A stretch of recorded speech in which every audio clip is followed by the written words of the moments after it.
In this video, I'll show you how to install and pair the wireless microphone with a Wahsega IP speaker or IP display.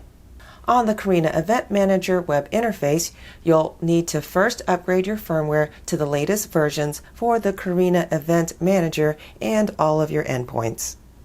Once you have upgraded your firmware, you'll need to set the sound reinforcement setting on the speaker to remote microphone through the Event Manager to pair. I have already done that. Connect a Cat6 cable from your speaker's sound reinforcement port to the mixer. Connect a Cat6 cable from your mixer to the port on your control panel wall plate. Screw the control panel wall plate into a 1-gang box.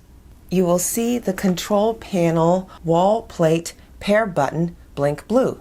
Now let's press it once to put it into pairing mode. Now it is double blinking blue.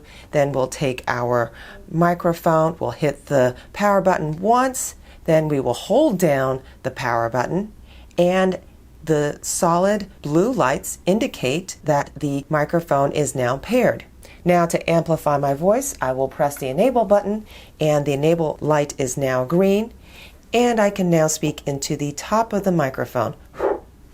To adjust the volume, I can use the volume adjustment knob on the control panel, or I can use the up-down buttons on the microphone. To mute the microphone, I can press the mute key on the microphone, or I can just disable the enable button on the wall panel. And this is how you install and pair your Carina wireless microphone to your Carina IP speaker or IP display. Thanks for watching.